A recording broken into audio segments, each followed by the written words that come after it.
Hi everyone, it's Matt from The Pen Habit. Glad to be back for another video as always, and today we're going to be reviewing this pen. This is the Conway Stewart 24. It's a 1950s era pen, probably mid to late 50s, and a British-made pen, Conway Stewart, a British company, and it's a very interesting story. So, as with most people who get into fountain pens, I started first with modern pens because that's what's most easily available.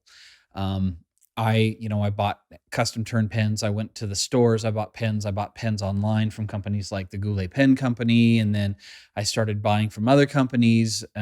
Eventually, I got into vintage pens, and I've already done one review of a vintage pen, the 1927 Waterman's Ideal Number 7 that I have.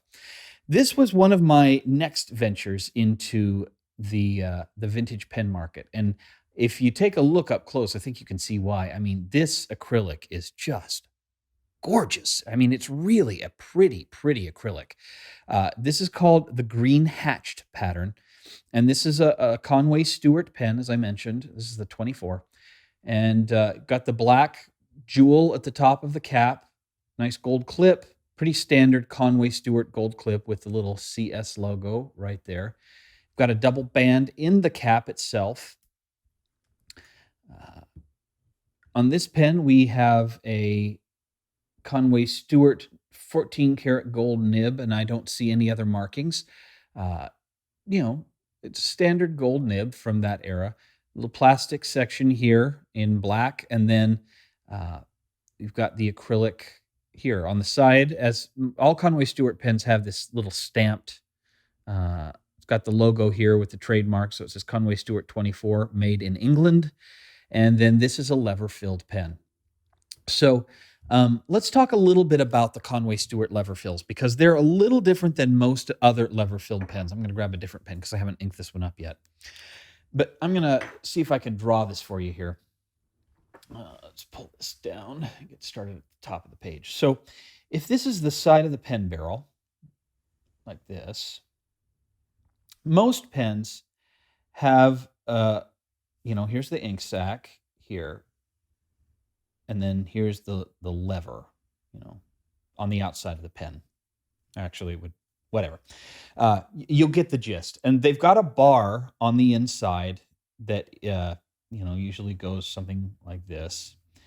And when you lift the lever up, the part in here pushes the bar against the ink sac, compresses the ink sac so it kind of, pushes out most of the air. And then when you release the bar, the ink sac expands, creates a vacuum, sucks the ink up, and you've got, ink in the sac here. And that works fairly well. I mean, there's the more moving parts you have, the more likely it's going to be that something's going to break. And in order to, a lot of times with these older pens, and I think one of the reasons that this particular style has largely gone away in modern pens is because it requires you it requires a couple things. First, you have to seal the pen up, which makes servicing it more difficult. And you have to take it completely apart if for any reason you ever need to change the ink sac. So if the ink sac springs a leak, or if it ossifies or cracks or breaks, or if you ever want to really get it super, super clean, you can't. It's not like you can stick an ink syringe in there and really rinse out the interior of that ink sac. So there are a lot of reasons why this lever fill mechanism isn't really as common anymore. And since we, as mentioned earlier, actually I didn't mention it earlier, one of the things about these pens is that back when these were popular, it was really easy to go out to someplace and get them repaired, or send them off to the factory to get them repaired. It's a lot harder to do that now. There aren't as many people or stores or organizations that know how to repair pens, let alone have all these old parts. So with these vintage pens, that's another one of the reasons why this lever fill mechanism never really caught on in modern pens. Now, Conway Stewart is one of the few companies that still makes modern lever fill pens. Interestingly, Conway Stewart uses something a little different on the interior of their pens, and I've heard it referred to as a floating lever bar. So I'm going to try to do a slightly wider illustration here so you can kind of see what's going on. Conway Stewart's have this bar inside the pen that has these little channels in it like this, and then two little notches. And the notches kind of stick up like this. So if the bar is like this, they've cut two little notches in that floating lever bar, and they just push those tabs up a little bit so they stick up a bit. And then the lever has, if this is the lever right here, it's got two little nubbins like that. And those nubbins slide into this channel over the little tab, and then basically the lever sits right here. So what happens is if this is the lever bar here, and here's the lever, and on the inside it's connected like this, and you've got your ink sac, etc. With this method, when you push the lever down, it kind of bends, and so you're not hitting the sac straight on. So if this is the sac right here, and you're not hitting the sac straight on, you're kind of bending against it. So it can be a little inefficient. With the lever bar, when you push the lever down, so now this is the lever. This is really confusing. This is the lever bar. So here's the lever. When you push the lever down, it actually pushes the whole bar over to the side. So you're actually compressing the entire sac instead of kind of pushing it at a bit of an angle. And so, if we go back to the illustration, you pull up on the lever, the whole bar floats out like this instead of over here where you're going to be getting something like that. That was probably completely confusing. But the point of that whole discussion was to say, when I got this pen, it was not in working condition. And this is one of the first pens I have ever actually done a full-blown restoration on. A repair. I wouldn't even call it a restoration at this point. The sac on the interior had completely ossified.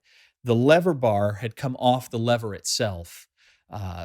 There were just a couple of functionality problems, and the lever didn't fit in the pen. It was too big, so I actually needed to use a tool to pry the lever up. So I had to do a lot of work to get this pen working. It's still not 100% there, but it's getting there, and I've learned a whole lot in the process. So what I did is, using some section pliers and a little bit of judiciously applied heat, I pulled the section apart, pulled out all the old parts of the ossified rubber sac, put a new sac on, using shellac and some talcum powder on the outside. And then I spent several days trying to get this stinking lever onto the lever bar, or vice versa.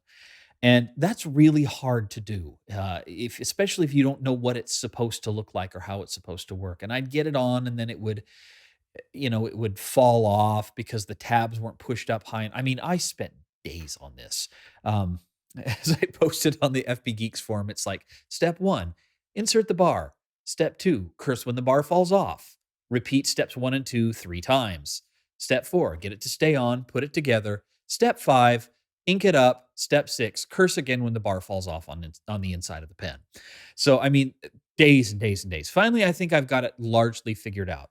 I had to also file away. So on the lever here, it was just a little bit too big for the opening. So I had to file away just a tiny little bit of this metal flange here so I could open and close the lever without too much difficulty.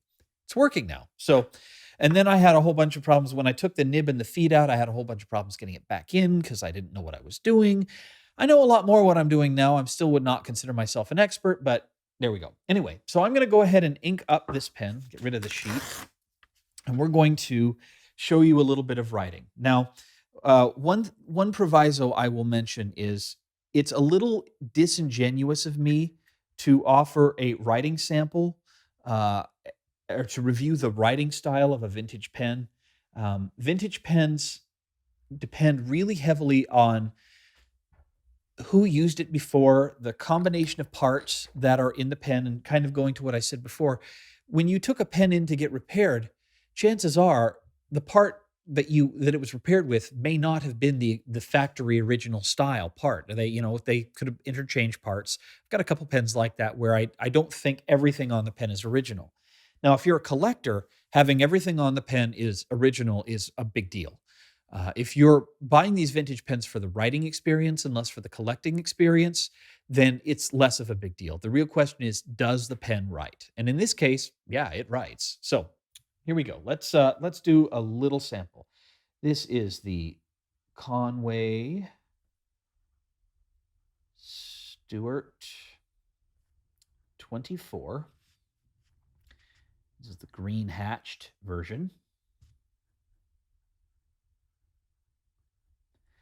We have a 14 karat gold nib. And we are on a Rhodia DotPad, as we always are. Oh, keep pushing that off the page. DotPad. And the ink today is Montblanc, BLANC. This is one of their special events, and I'm not even going to try to pronounce it because I don't, as anyone who's watched these videos know, my French pronunciation is pretty terrible. This is Honoré de Balzac, I think. And watch, Balzac's not even French.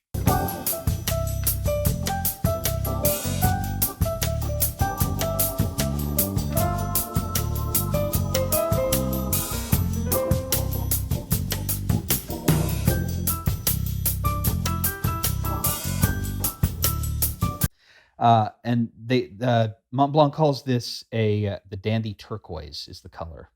And this is a fairly new ink for me, and I really like it. There is actually. Let me try that again. Man, I'm having difficulties today. Quoise. There we go. My goodness. My high school English teachers would be mortified. All right. So let's just do a little bit of writing here.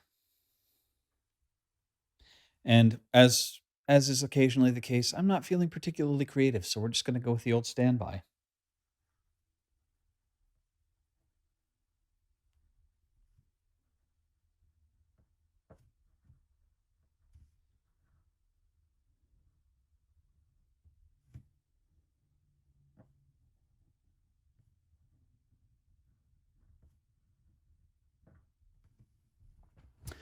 All right, so this is what I would probably classify as a broad nib. It's a little bit wider than a medium. This is also an exceptionally juicy pen, almost to the point of being a fire hose. This pen puts down a lot of ink. Now that may be because of the way I've got the nib and the feed seated together, and I could adjust that a little bit. There doesn't seem to be much space in between the tines, so I don't think that's the problem. And I'll probably continue to tweak and play around with it. I get the sense that when it comes to repairing vintage fountain pens, you're never really done. You'll always keep working on it a little bit. In any case,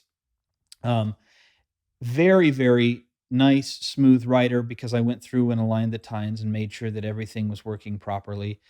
Heat set the feed to make sure that the feed set quite nicely. You can see here in terms of wetness, it is a juicy, juicy pen. Now, because this is a 14 karat vintage nib, it actually does have a fair bit of give. I would almost consider this a semi-flex pen. So you can see here.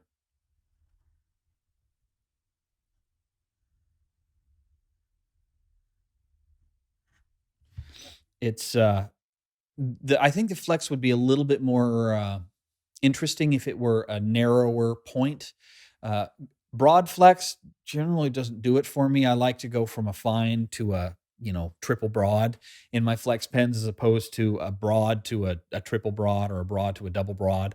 So this is a semi-flex pen, but it does flex a fair bit. I mean, you can see it really will flex quite a bit. Lots of ink. I mean, this pen just puts down insane amounts of ink. Upside down writing, it does write upside down. It's actually fairly smooth, probably because it is such a wet writer, and it's a broader line than normally in the upside down pens. Upside down writing, but overall, I mean, This is a nice pen. Oh, we forgot to do the stats. So let me go ahead and do that here really quickly. So in terms of length, we are looking at 130 millimeters capped. We are looking at 117 uncapped. So this is probably this is a pretty short pen uncapped. Posted, it can be posted, and posted we're looking at 160 exactly. And then in terms of weight, when it is not posted, we are looking at only 10 millimeter or 10 grams rather. And if we add the cap to that, we are looking at 16. Oh, excuse me. So it is still a fairly light pen, no matter what. The posting doesn't feel terribly secure, and I generally don't like to post vintage pens. I'm always afraid I'm going to crack the lip of the cap. So I almost never post my vintage pens. I don't like doing it.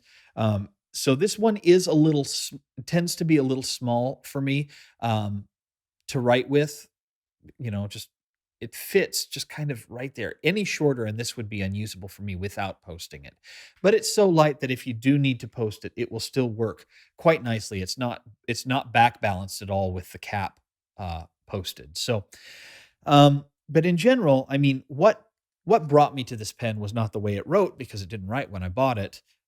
It was the color. I mean, just the sheen and the depth and the really intricate pattern. There's a little bit of discoloration right along here. You can see the difference maybe between where the cap was on and where it's not, so maybe fading by being in the light too long.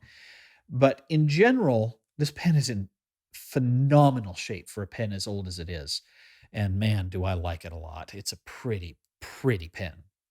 So this has been my review of the Conway Stewart 24, 1953 to 1964-ish, somewhere in there. I actually couldn't find much information about the 24. There's a fair bit about the 14, which is a very similar pen, but not much about the 24. So if you have any questions, please post them in the comments below. Love to get your questions. I'm sure at some point in the future I'll do a video answering the questions that I get from folks. And as always, head over to penhabit.com, Twitter @penhabit. You can look me up on either Facebook or Google Plus. I'm in all those places. So posting the ink reviews and pen reviews and anything else I happen to think about when I come up with pen stuff to post. So hope you've enjoyed the video. We'll see you here next time. Have a good one. Bye.